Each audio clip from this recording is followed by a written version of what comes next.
विधानसभा चुनाव को लेकर पूरे प्रदेश में सियासी पारा अपने चरम पर पहुंच गया है। हर जगह केवल चुनाव की बातें ही हो रही है।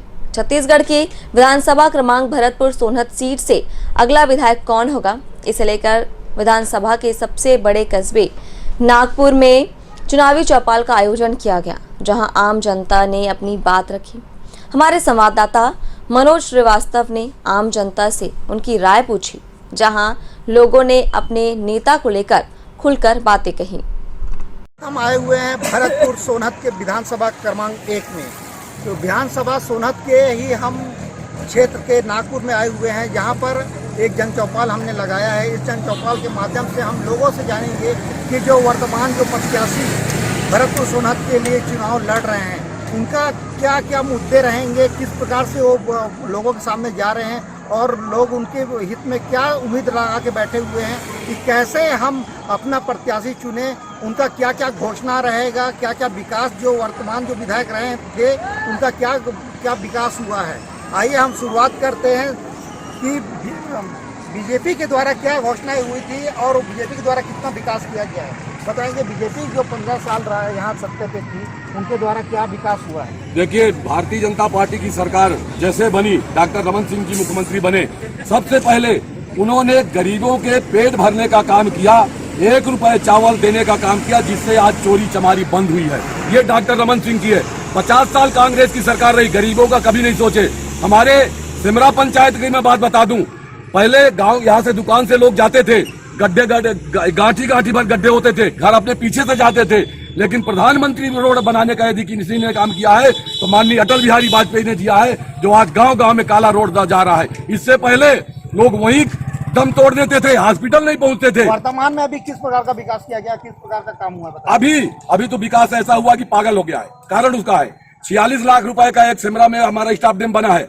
वो 46 लाख रुपए का स्टाफ डैम में एक बूंद पानी नहीं गर्मी में रुकता है। ग्राम पंचायत का ये मेरे पास प्रस्ताव है कि उसमें एक पानी नहीं रुकता है।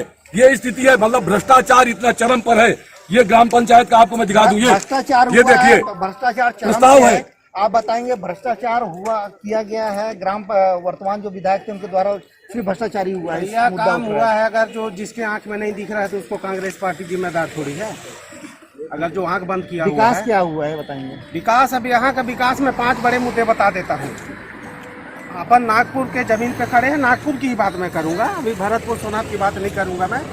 नंबर 1 धान खरीदी केंद्र। नंबर 2 प्राथमिक स्वास्थ्य केंद्र से सामुदायिक स्वास्थ्य केंद्र हुआ। नंबर 3 यहाँ कॉलेज खुला। नंबर 4 पुलिस सहायता केंद्र से पुलिस चौकी बना। तो ये सब विकास के कार्य हैं भाई। 5 विकास कार्य, इनका कहना है कि 5 विकास कार्य हुए हैं। हम और लोगों से पूछेंगे 5 विकास कार्य हुए हैं, 5 विकास कार्य किया गया है, इसके में बताइए। हाँ, विकास कार्य हुआ है, अभी वो सब चालू हो गए हैं, परंतु उसमें डॉक्टरों की नियुक्ति नहीं हो पाई है। धीरे धीरे होगा उसमें। 5 विकास कार्य हुए हैं लेकिन डॉक्टरों की नियुक्ति नहीं हो पाई है, ये विकास हुए हैं। क्या वाकई में ऐसा विकास हुआ है? मैं पहले भी आपको बता रहा हूँ भैया, ये जो विकास कार्य बता रहे हैं, एक भी ईंट इन्होंने कहीं भी नहीं लगाया है। चाहे अस्पताल को आप ले लीजिए, चाहे धान खरीदी केंद्र को ले लीजिए, चाहे पुलिस सहायता केंद्र को ले लीजिए, चाहे कॉलेज को, इन्होंने इंफ्रास्ट्रक्चर डेवलप नहीं किया है। और जहाँ तक हमारी सरकार की बात है, भाजपा की सरकार की बात है, तो चाहे आज विधायक जी का जो मट्ठा से लेके और नटवाही तक जो सड़क बनी है, आज उसकी नवा दौड़ रही है, तो ये भारतीय जनता पार्टी की सरकार है जिसकी देन है। इनोवा दौड़ रही है, भारतीय जनता पार्टी की देन है जो दौड़ रही है। बात करेंगे कि भारतीय जनता पार्टी की देन है जो इनोवा दौड़ रही है, इनका कहना है, आप क्या कहेंगे इस बार? ये तो वही बताएंगे, है ना। ये विकास ही नहीं किए हैं तो क्या बताएंगे। और जो कांग्रेस की सरकार जो किसानों के लिए काम किया, नौजवानों के लिए काम किया, आदिवासियों के पास पट्टा नहीं था, आज 15 साल में कभी पट्टा नहीं दिए, किसी का जाति निवास नहीं बना। और सभी आज हमारे कोरिया जिले के अंदर अभी तो एमसीपी बन गया है, कोरिया जिला के अंदर कम से कम 22,000 जो है तो लोगों का जाति निवास बना है सरकार के माध्यम से, स्कूल में जाकर के, और सभी का जो है तो बना हुआ है। जाति निवास बना है, पट्टा मिला है लोगों को, जो चाहिए था वो वहाँ तक सरकार पहुँची है, हद तक काम किए। कहाँ क्या अब हमारे भाजपा के साथियों को विकास नहीं दिखता है। मुझे समझ में नहीं आता है कि ये जो काम आज हुए हैं, चिकित्सालय का काम हुआ, सामुदायिक का, उप तहसील, कॉलेज, तो भाजपा के साथियों ने क्यों नहीं किया, क्यों कमरोजी किए?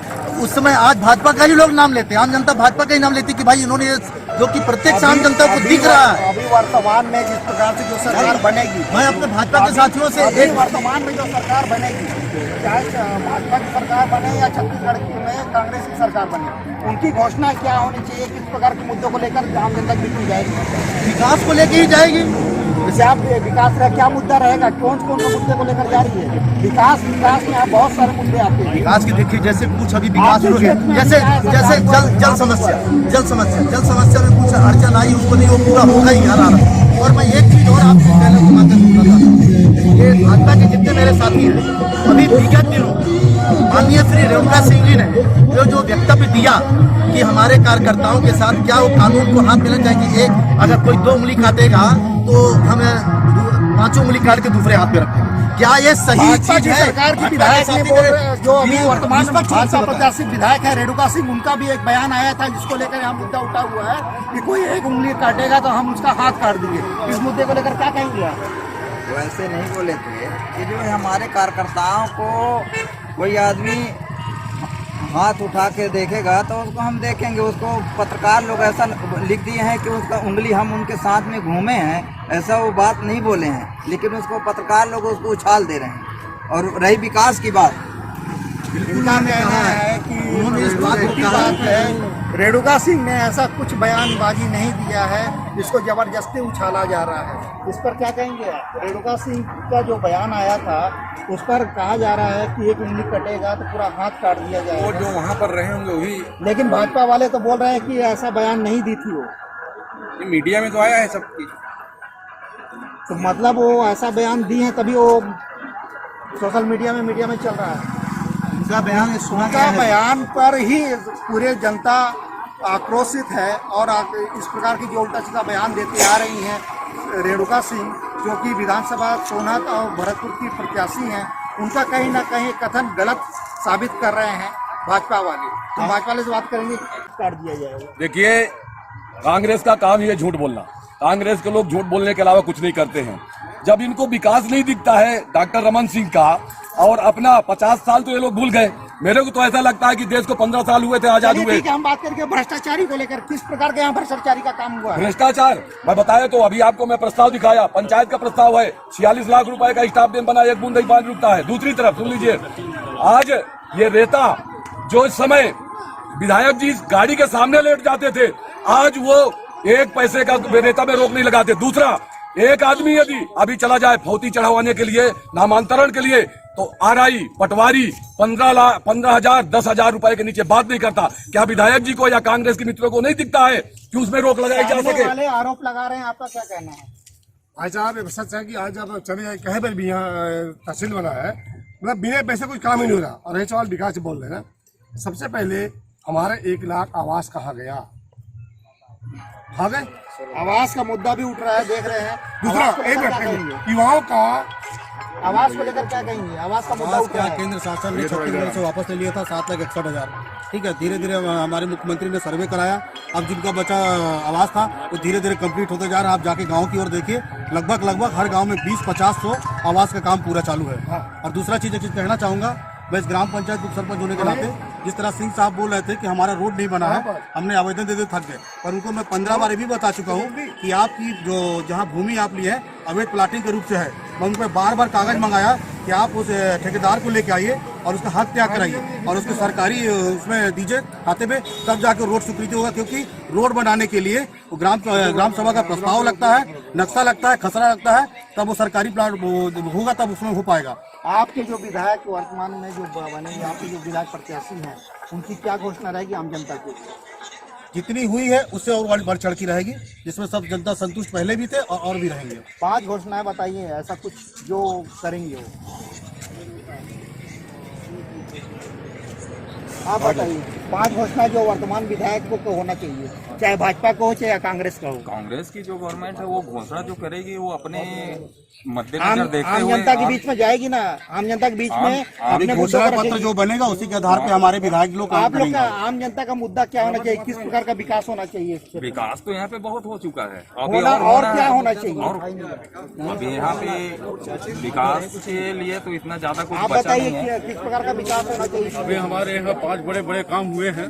और क्या होना चाहिए? 5 मुद्दे हैं, 5 मुद्दे बताइए। अभी जो है तो 6वां काम अभी हम लोग यहाँ पर एक मांग किए हैं, उसका क्या बोलते हैं, स्वामीनाथन स्कूल का, वो मुख्यमंत्री जी बोले थे कि बहुत ही जल्द से जल्द उनको पूरा करेंगे अपने नागपुर क्षेत्र के लिए। एक मिनट, हमारे भाजपा के साथी इस सरकार पर भ्रष्टाचार के आरोप लगाते हैं। अब मुझे ये बताएं कि भाजपा के साथी ने भ्रष्टाचार उजागर करने के लिए कितनी शिकायतें उच्च अधिकारियों को की, कितने बार इन्होंने भ्रष्टाचार को लेकर के धरना प्रदर्शन किया, क्या शासन का ध्यान आकर्षण कराया? ये तो नागपुर की बात बताऊं, अगर नागपुर किसी ग्राम पंचायत भ्रष्टाचार हुआ तो उसको क्यों नहीं उन्होंने धरना प्रदर्शन किया, क्यों नहीं विरोध किया? ये विरोध उन्हें करना चाहिए था। ये यहाँ पे भ्रष्टाचार जो बोला जा रहा है, भ्रष्टाचार किसको कहते हैं बताएंगे? हम लोग को तो समझ में नहीं आता कि भ्रष्टाचार किसको कहते हैं बताइए। भ्रष्टाचार बोलो ना, भ्रष्टाचार की बातें कर रहे हैं। इनका खुद का जमीन का विवाद चल रहा था, ये कितने दिन में इनके जमीन का विवाद निकला? भ्रष्टाचार के कारण इनके जमीन का बंटवारा नहीं हो पा रहा था, खुद ये बताते। मैं इन्हीं से पूछना चाहता हूँ। दूसरा भ्रष्टाचार, आपका ट्रांसफर उद्योग खुला हुआ था, एक व्यक्ति का ट्रांसफर के लिए 5-5, 7-7 लाख रुपए से लेकर 10 लाख रुपए तक ट्रांसफर में लिया गया है। ये भ्रष्टाचार है। नहीं, आपने कहा मेरे भाई ने मतलब मेरे ऊपर केस किया, भ्रष्टाचार इन्हीं की खरवेट थी। जब वहाँ पे हमारे मतलब पंचायत भवन में इन्होंने धक्का मत मारिए, मैं जो बोल रहा हूँ उसको देखिए, मैं आपको बोल रहा हूँ।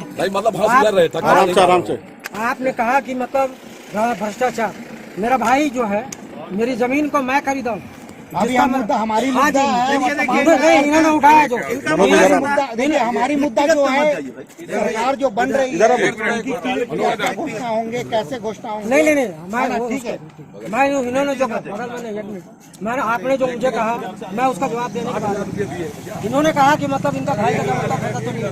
क्या मैं 1 लाख रुपए दिया हूँ किसी को, या ये कोई ऐसा आदमी है जो बताए यहाँ पे आके कि भ्रष्टाचार हो रहा है, नहीं हो रहा है? जो आरोप लगाए हैं भाई का है, मैं मानता हूँ भाई में जमीन विवाद को लेकर अभी हमारा जो नहीं, सवाल सिर्फ इतना है कि जो वर्तमान जो चाहे कांग्रेस का प्रत्याशी हो या भाजपा का प्रत्याशी या कोई अन्य प्रत्याशी, वो आम जनता के लिए किस प्रकार का 5 घोषणाएं ऐसा करे जो उनके हित में होना चाहिए। देखिए क्या है कि सबसे पहला तो यह है कि कांग्रेस गरीबों का सरकार है, वो जो भी लेता है, जैसे देख लीजिए जैसे मुख्यमंत्री जी बने तो सबसे पहले उन्होंने किसानों का कर्जा माफ किया, बिजली बिल हाफ किया।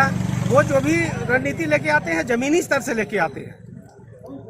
ये कांग्रेस की एक बात मैं आपको बताना चाहूंगा। अभी थोड़ी देर पहले रेणुका सिंह के बयान को लेकर के गहमा-गहमी चल रही थी। मैं कांग्रेस के साथियों से ये पूछना चाहूंगा कि जिस तरह से कांग्रेस की सरकार में इतना गुंडागर्दी का माहौल है, इन्होंने इतना दहशत बनाया हुआ है। सच्ची घटनाएं हैं कि कांग्रेस के ब्लॉक अध्यक्ष जनकपुर, उनके बेटे के द्वारा खुलेआम मर्डर कर दिया जाता है। वहां के जो विधायक प्रतिनिधि अंकुर प्रताप सिंह, खुले हाथ टंगिया से लोगों पर वार किया जाता है। इतनी गुंडागर्दी और इतनी दहशत यहाँ पर कमरो जी के कर्मचारी, उनके अधिकारी और कांग्रेस पार्टी के जो पदाधिकारी हैं उनके द्वारा जितना दहशत फैलाया जा रहा है, इतना आक्रामक चीजें की जा रही हैं, उसको लेकर के आज जो जनता के बीच में आक्रोश है, उस आक्रोश का समर्थन करते हुए रेणुका सिंह जी ने कहा था कि अगर आपको कोई आग दिखाएगा तो मैं आपके साथ आपके बीच में खड़ी रहूंगी, आपके सुख दुख के साथी बन करके रहूंगी। ये रेणुका सिंह जी ने कहा था। और बात करें अगर यहाँ पर जैसे बता रहे थे गरीबों की सरकार की, नहीं गरीबों की सरकार की बात करें तो जो हमारे भूपेश बघेल की सरकार है इतनी गरीब है कि अगर इनके आला कमान आते हैं तो सड़कों में ये गुलाब के फूल बिछा देते हैं। वो अलग बात है कि फिर धक्के मार के उनको किनारे कर दिया जाता है। इस तरह का एक समागम, ऐसी गरीबों की सरकार है जो आईफोन चला करके 50 लाख की बात आज एक हफ्ता पहले आप खुद देखे हैं, इनके जो प्रत्याशी है साफ शब्दों में कहा गया है, वीडियो वायरल हुआ है, बाइट दिया गया है कि हमारे कार्यकर्ता अगर एक उंगली को दिखाएगा कोई पुलिसकर्मी चाहे कोई भी, मैं उस उंगली को काट के दूसरे हाथ में दे दूंगी। गुंडागर्दी की बात करते हैं। ये चुनावी मुद्दा है, यहाँ पर आरोप प्रत्यारोप लगता रहेगा, चाहे भाजपा हो या कांग्रेस हो या कोई अन्य हो, कोई एक दूसरे से कम नहीं है, एक दूसरे के ऊपर दो चार पर आज लगता रहेगा। अब चुनावी मुद्दा है, चुनावी संग्राम चल रही है, अब यही देखना होगा चुनावी जो सत्र है इसमें कौन खरा उतरता है। मैं Manoj Shrivastava, Asian news, MCB जिला भरतपुर से।